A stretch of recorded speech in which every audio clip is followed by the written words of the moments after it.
I can't dance. I see other people moving gracefully, interpreting what they hear through their bodies with elegance and creativity and a clear connection to the rhythm, to the beat. They twirl and they hit and they glide, all almost effortlessly, smiling throughout. They're having such a wonderful time. And still, dancing does not come naturally to me. I can hear the music. I just can't seem to get my body to move in any coherent or elegant way to the music, and it's not comfortable for me or for anyone who sees me. And I've tried. I've worked hard to overcome my middle school wallflower fears. I've taken lessons. I watch other people and try and copy what they do. Even when the dances are scripted, though, they never seem to come out the way they're intended. And the universe has a sense of humor about most things, I think, but certainly about my dancing. I know this because I've been fortunate enough to have two incredible daughters, unique and inspiring kids who challenge me and fill me with unending joy, because they like books and games and movies and sports and theater and school. And I cannot leave this out. They are both competitive dancers. That's right. Of all the activities my kids could have pursued, both were drawn to, of all things, dance. Now, when I was a new parent, I couldn't have cared what my kids were going to be passionate about. I was going to be supportive and over-involved and, of course, proud. I had dreams of teaching them things like how to ride a bike or how to read a book, why the sky is blue and why they should always be kind. I had visions of one day coaching a team or helping them in whatever activity it was they wanted to do. And what the universe decided was that my kids wanted to dance all day, every day. They train 4 to 6 days a week, hours on end, and when they come home, all they want to do is dance some more. They watch dance on TV. They choreograph their own routines. No matter what else is going on, dance has become a constant in our house. And thankfully, they ask me to join in. So I do, unhesitatingly. My middle school teachers would be proud. And I'm terrible. But the wonderful thing is, they haven't given up hope. They give me feedback. They're direct, sometimes cruelly so, but I'm open to it all. And it's actually fun to hear what they think, to take their feedback on my dancing and try and get better. But I realize this has not been my experience with feedback in other aspects of my life. Feedback is tough because it challenges our sense of self. When someone else breaks down a performance that's important to us, that we've practiced over and over again, that we connect with, that somehow makes us feel special, walls go up. I think back to my time as a classroom teacher, and those walls would appear for me every time I was evaluated. My administrator would give me feedback, and the second she started, I was coming up with support for my decisions. My walls were up. Honestly, I was doing everything in my head except truly listening to the feedback. As an administrator, having conversations with my colleagues, I realized I wasn't alone in this struggle. Walls are everywhere, but we don't talk about them, and we never practice how to bring them down. Now, I realize these walls exist almost as an innate defense mechanism, and the greater the connection between the activity and our sense of self, the higher those walls can be. So when my girls give me feedback on my dancing, the walls are low, because I don't define myself as a dancer. Now give me feedback on an activity I connect with, that I'm passionate about, and even though I consider myself to be an open, growth-minded person, the walls shoot up, and they can be towering. This isn't unique in education. Honestly, you can find it anywhere. If we care about what we do, there's a natural inclination to defend ourselves against feedback. And the universe has that sense of humor, because in this case, those self-same walls intended to defend us actually hinder our growth. They make it less likely that we will hear the feedback and maximize its impact. So if we want to grow, the universe has decided we have to work. In many cases, that work only gets more difficult as we get older, because there seems to be this expectation that as we know more, we shouldn't need feedback in the same way. As students, we understood that receiving feedback was part of our defined role.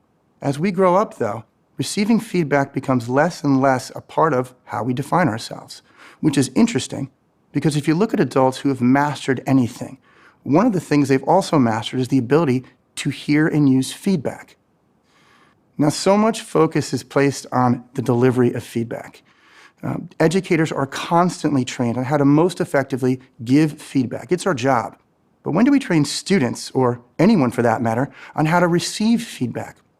Because the truth is, the ultimate power rests with the learner, the one receiving the feedback.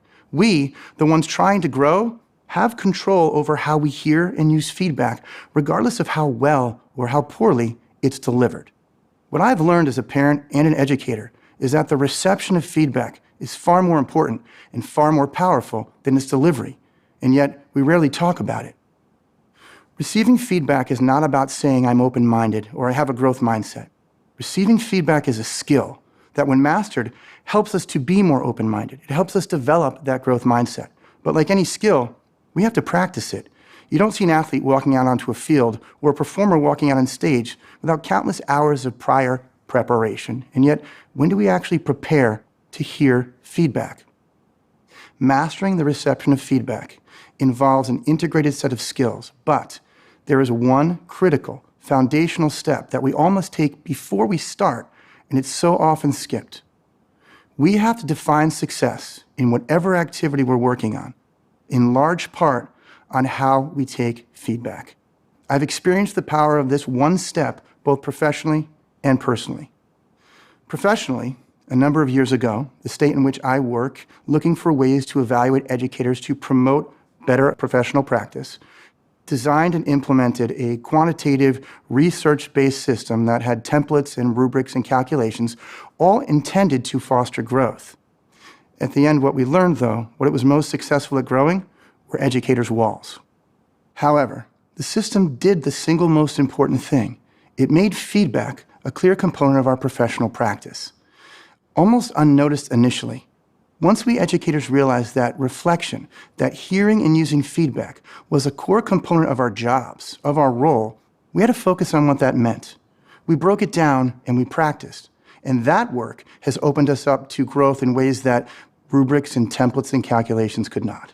Personally, the same underlying truth is why I'm open to feedback with my daughters.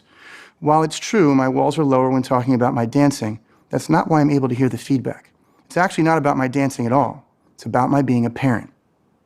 I want my kids to grow up to be adults who can interact with feedback in a positive way. So I was determined to be a model for them, showing them that I can engage in activities about which I'm self-conscious, like dancing, and still receive feedback in a positive way, even in the face of my own insecurities, hopefully lead them to develop those skills themselves.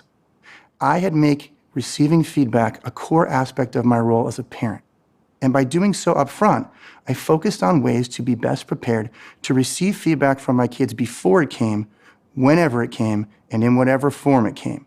Now, I still embarrass my daughters with my dancing, but I hope I'm teaching them too. They give me feedback, I take it, and together we practice so that they can learn to take feedback in a way that builds them up rather than brings them down. I want them to understand that if we're going to be great at anything, fill in the blank with any activity that we're passionate about, we have to make receiving feedback a core piece of that activity. I can honestly say, after 6 years of constant feedback on my dancing, I am certainly a better dancer. I'm not sure anyone would say good, but without question, better. And more importantly, I know I'm a better father. And every day, I work tirelessly to make sure I'm best prepared to hear and use feedback. We all can, and when we do, we can all be dancers.